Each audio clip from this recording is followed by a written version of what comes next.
अस्सलाम वालेकुम एवरीवन। आज मैंने बनाई है मकई की रोटी और साथ में सरसों का साग।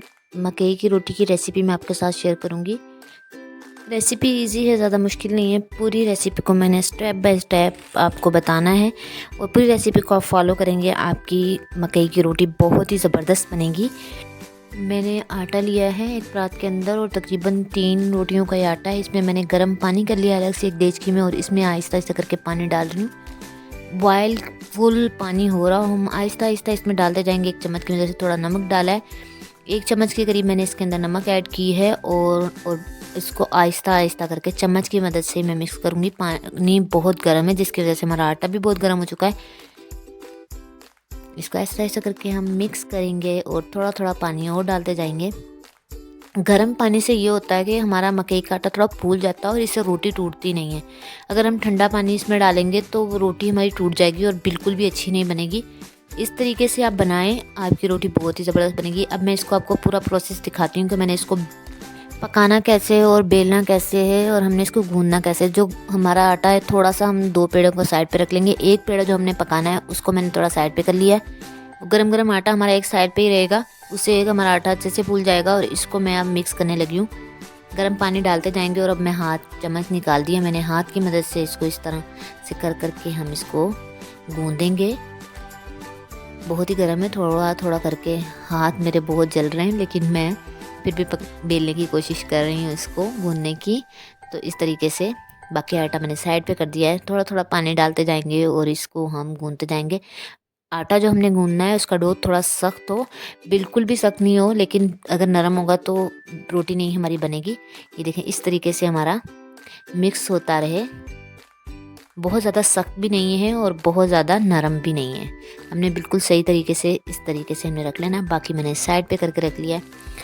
आटा हमारा गूंद चुका है तकरीबन, और अब मैं इसका पेड़ा बना लूँगी और इसको मैं रखती हूँ साइड पे। और जो हमने इसको बेलना है इसके लिए भी मैं आपको दिखाती हूँ कि मैंने इसको किस पे बेलना है। इसके लिए मैंने ली है शीट। जो शीट हम सादा वाली लेंगे वो लेंगे। ये जो रोल वाली शीट होती है ना, ये चिपकती बहुत है, उठाई नहीं जाएगी। ये वाली मैंने स्किप कर दी। सादा कोई सीधी सी शॉपर जैसे साफ़ सुथरी सी हो, ये जो कपड़े लपेटने वाली बाज़ार से, मैं मार्केट से मैंने शॉपर मंगाई थी, सेम इस तरीके से शॉपर मंगा लें। ये तो बिल्कुल साफ़ हो गई। ऊपर से मैंने गीला कपड़ा करके इसको अच्छे से साफ़ कर लिया है ताकि बिल्कुल ही साफ़ सुथरी हो। इससे ये कि रोटी हम इस पर बेलेंगे और इससे उठाना रोटी को बहुत ही आसान होगा। फिंगर की मदद से हल्का हल्का पानी लगा के इसको प्रेस करते जाएंगे तो ऐसे ही हम बनेंगे। हमसे हाथ से नहीं बन सकती। ये नानियाँ दादियाँ पुराने दौर वाली होती थी जो हाथों से बना लेती थी, हम इसी तरीके से बना सकते हैं। ये देखें, इस तरीके से मैंने हल्का हल्का इसको साइडों से प्रेस करके और हल्का हल्का पानी लगाती जा रही हूँ और इसको मैं फिंगर की मदद से ही प्रेस कर करके इसको मैं बड़ा कर लूँगी रोटी को।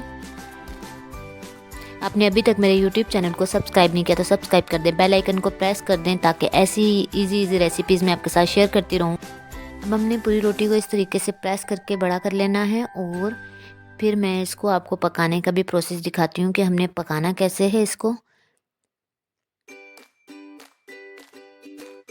कमेंट सेक्शन में ज़रूर बताया करें कि आपको मेरी रेसिपी कैसी लगती हैं। वीडियो अच्छी लगती है तो लाइक भी कर दिया करें। रोटी हमारी बेल चुकी है तकरीबन, और मैं अब एक तवा लूँगी और उसके ऊपर हम डालेंगे घी को। मैंने तवा लिया है और इसके ऊपर मैंने डाला है घी। 1 चम्मच से भी कम थोड़ा डाला है, ज़्यादा मैंने घी नहीं डाला। हल्का हल्का हमने घी लगाना है, हल्का हल्का साथ साथ घी लगाएंगे और साथ साथ हम इसको पकाएंगे। रोटी को हमने इस तरीके से उठाना है। ये देखें, शीट से रोटी इजीली अलग हो जाएगी। हम ऐसे नहीं उठा सकते रोटी को। ये देखें, इजीली हम इसको डाल देंगे तवे के ऊपर। हम शीट कवर अगर नहीं बिछाते तो हम ऐसे बेलते तो हमारे से रोटी उठाई नहीं जाती। उठाएंगे ऐसे बहुत ही मुश्किल होगा और रोटी टूट जाएगी। इस तरीके से हम रोटी को बनाएंगे तो हमारी रोटी बिल्कुल नहीं टूटेगी। एक तरफ से हल्की हल्की पक गई है और दूसरी तरफ से भी हम इसको पकाएंगे।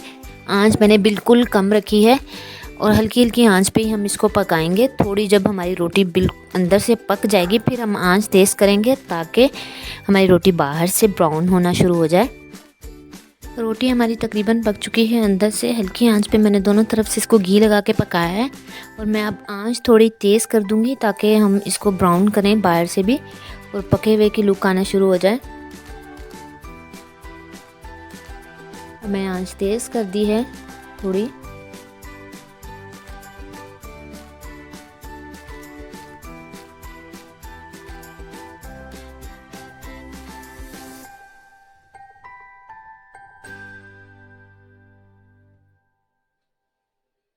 ये देखिए हल्की हल्की सी ब्राउन होना शुरू हो गई है।